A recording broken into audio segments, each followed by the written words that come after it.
Hello everyone!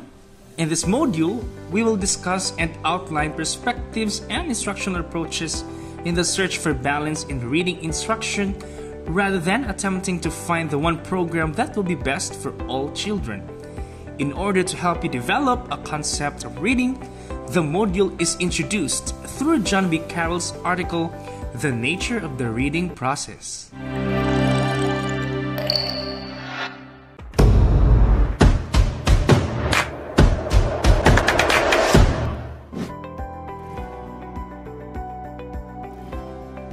John B. Carroll was an American psychologist known for his contributions to psychology, linguistics, and psychometrics. Carroll's contributions to linguistics influenced the design of the Test of English as a Foreign Language, or TOEFL, which combined both discrete point and integrative methods for the assessment. Carroll also presented his model of school learning in 1962, where in the model, Carroll defined a hypothetical framework used to predict achievement in schools. Before examining approaches to reading instruction, then it is essential to consider the basic question: what is reading? Reading is defined as a cognitive process which requires the decryption of symbols or groups of symbols to determine a certain context or meaning. It is also an active procedure of determining meanings of words. It is one of the most basic skills, aside from writing of course, taught to us by our parents and guardians when we were approaching our school age. Although the reasons for reading may vary, may it be for learning, obtaining knowledge, discovery of information, recreation, and etc., its primary purpose is to understand the text. Reading is also a thinking process. It allows the reader to use what he or she may already know, also called prior knowledge, to further understand what he or she is reading and exercise his or her higher order thinking skills. Throughout the whole duration of information processing, the reader uses a variety of strategies to understand what they are reading, uses themes to organize ideas, and maximizes context clues to find the meanings of alien words. To further improve our understanding on reading, refine reading skills, and enhance our skills in teaching reading to our students, let's first dissect the nature of reading process by answering these questions. How do the eyes function during the reading process? Have you ever wondered how our eyes function during the process of reading?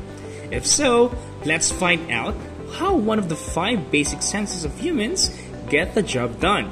But first, let us be acquainted with the basic facts about the eyes. The eye is a sensory organ. It collects light from the visible world around us and converts it into nerve impulses. The optic nerve transmits the signals to the brain, which forms an image, thereby providing sight. Without the eyes, all human basic functions involving visual acuity, such as reading, are filled with a great level of difficulty. Now, let's try to understand the process of reading with emphasis on the function of the eye. Now, take your favorite book, may it be for gaining knowledge or leisure, and read its first sentence. As you are reading it consciously, you can easily observe your eyes moving simultaneously in a swift and well-coordinated manner, like 2 people dancing ballet gracefully while making a series of fixations. Fixations are the moments where your eyes actually take a rest during the reading process. They are mostly a bit short in duration, usually lasting 1/4 of a second on average. Most of them occur in points where they are on or close to the words being read. People who tend to make lesser eye fixations when reading are most likely to have a higher and faster reading pace than those who make more occasional fixations, since they can absorb and understand more words as they reach each fixation point.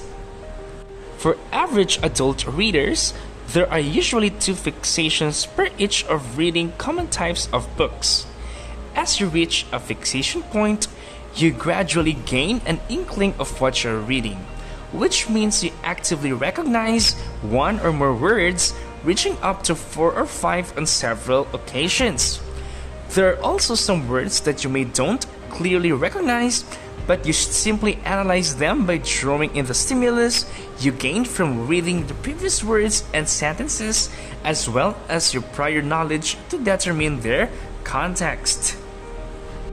Now, let us dig deeper into the process of instantaneous word recognition. Most of the words you see are the words that you have seen countless of times before, despite the fact that some of them you never or rarely see. As long as you have a little bit of familiarity with them, you can easily perform instantaneous word recognition in reading. Although the term instantaneous is exaggerated, it simply means that the most words are recognized fast. Data from experiments show that it commonly takes less than 1/10 of a second to recognize basic words and 1/5 of a second for some rare words. Even in average fixation, which lasts for 1/4 of a second, it is still possible to recognize a significant amount of words. As for blind people, a special reading method is invented for them. Louis Braille invented the Braille, the universally accepted system of reading and writing used by blind people, which consists of a code of 63 characters, each made up of 1 to 6 raised dots arranged in a 6-position matrix or cell. The characters and symbols present on it are embossed in lines on paper and read by passing the fingers lightly over the paper used. Question number 2. How does the process of comprehension appear to influence eye movements during reading? The process of comprehension appears to have a relevant influence on the movements of the eye while reading.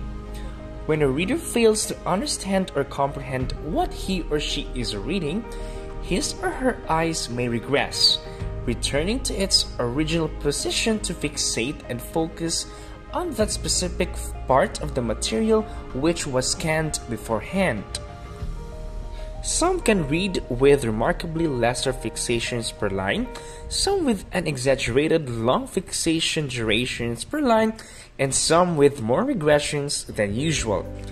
Few individuals have the exact same pattern of eye movements when reading, even if they read at the same time at the same speed. Therefore, there is a huge margin of individual differences in terms of the rate and accuracy in reading. Question number 3. What does Carroll consider to be the essential skill in reading? The essential skill in reading is getting meaning from a printed or written message, though they are most likely similar to the spoken message but different because of the cues. Because spoken messages contain cues that are not evident in printed or written messages. For example, the cues in spoken messages are facial expressions, gestures, loudness or tone of voice, body language, and etc. Whereas the cues in printed or written messages are the symbols, pictures or diagrams, and etc. According to J. Carroll, when you get the meaning of a verbal message, you have not recognized the words themselves. You have interpreted the words in their particular grammatical functions, and you have somehow apprehended the general grammatical patterning of each sentence. So unconsciously, you'll be able to recognize the words or phrases that constitute the subjects and predicates of the sentence, or you'll be able to modify the words and phrases of the subjects or predicates, and so on. Furthermore, you'll be given a semantic interpretation of the sentence, giving a meaning to the keywords of a sentence. For example, in reading the sentence, he understood that it was coming tonight, you would know to whom each he refers, and you would interpret the word understood as meaning had been caused to believe rather than comprehended. Somehow you would put all these things together in order to understand the common sense of what the message says. Sometimes when we read, we try to evaluate it for its truth, validity, significance, and importance, and sometimes we may be checking it against our own experience and knowledge. You may find it reminding you of your previous thoughts or experiences, or you may be starting to think about the implications for your future actions. And possibly you may be drawing conclusions based on what you read that go far beyond what is explicitly stated in the text. So for doing all of these things, you already have what they called reasoning and thinking. According to J. Carroll, nobody can tell you exactly what to think, meaning to say is that thinking is depending on a particular background or experience of a person, and at the same time, some thinkings are logical and justified by the facts and ideas one reads. To be a mature reader is to have the skill to be able to think in a logical and well-informed way, and it takes years to attain this reading skill. Reading skills are not learned at once. As I stated before, it takes years to nurture and to mature in reading skills. Furthermore, the process of learning to read is not simply a slow-motion imitation of the mature reading process. It has numerous components, and each component has to be learned and practiced. Question number 4. What components of reading skill does Carroll identify? Mastering the components could vary depending on the skills and aptitude of the children, because children differ in their talents and inclinations so much that it may be the case that a particular way of learning is better for one child while another way is better for another child. Well, it also depends which components of reading skills are given to a child that is suitable given to his developmental stage. But it doesn't mean that the child should learn in a lockstep method, which is that the child should learn one skill at a time. A child can learn skills simultaneously, but will reach mastery of them at a different period of their development stage. So that means, in teachers' point of view, different skills may needed to be emphasized at different periods depending on the characteristics of the individual child. Here are the 8 components of reading skills. Number 1. The child must know the language that he is going to learn to read, meaning the child can speak and understand the language at least to a certain level before he or she starts to learn to read, because the purpose of reading is to help the child get the message from print that is similar to the message he or she can already understand if they are spoken. But of course, language is a lifelong process, that there are many aspects of language that the individual can learn solely through reading. Also, there are circumstances that a child can read before they can speak. So speaking and understanding the language is not a prerequisite for beginning to learn to read. Well, for the case of foreign-born children, they sometimes learn English through reading. Number 2. The child should learn to dissect spoken words to component sounds. In order to use the alphabetic principle by which English words are spelled, the children must be able to recognize the separate sounds composing a word and the temporal order in which they are spoken, which are the consonants and vowels that compose spoken words. Though it doesn't really mean that the child needs to know the precise knowledge of phonetics, it does mean that the child must recognize those different aspects of speech sounds that are likely presented in spelling. For example, if the child heard the word straight, then the child must be able to break down the sounds into the sequence s, t, r, a, t, straight. Number 3. The child must learn to recognize and discriminate between the letters of the alphabet in their various forms: capitals, lowercase letters, printed, and cursive. This skill is required if the child is to make progress in finding correspondences between letters and sounds. The child should also know the names and alphabetic ordering of the letters. Number 4. The child must learn the left to right principle, by which words are spelled and put in order in continuous text. This is a very general principle, although there are some aspects of letter-sound correspondences that violate the principle. Example: the reverse order of WH representing the sound cluster HW. For examples of these words are what, who, where. Number 5. The child must learn that there are patterns of highly probable correspondence between letters and sounds, and the child must learn those patterns of correspondence that will help him or her recognize words that he or she already knows in his or her spoken language, or that will help him or her determine the pronunciation of unfamiliar words. In English orthography, there are a few letters that always have the same sound values. Nevertheless, spelling tends to be good clues to the pronunciation of words, and often a letter will have highly predictable sound values as if it is considered in conjunction with surrounding letters. Number 6. The child must learn to recognize printed words from whatever cues he or she can use: the total configuration, the letters composing them, the sounds represented by those letters, and or the meaning suggested by the context. By recognition, it doesn't necessarily mean becoming aware that the child has seen the word, but also knowing the pronunciation of the word. This skill is one of the most essential in the reading process because it yields for the reader the equivalent of a speech signal. Number 7. The child must learn that printed words are signals for spoken words and that they have meaning analogs to those of spoken words.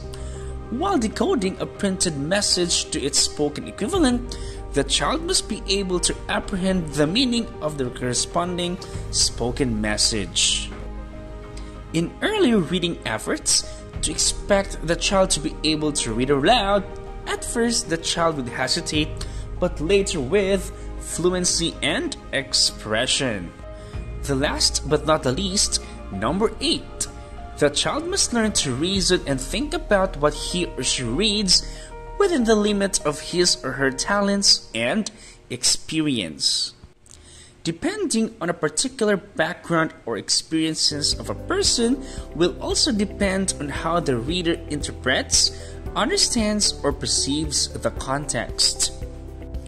You will notice that each of these 8 components of learning to read is somehow involved in the adult reading process, which is knowing the language, dissecting spoken words into component sounds, and so forth.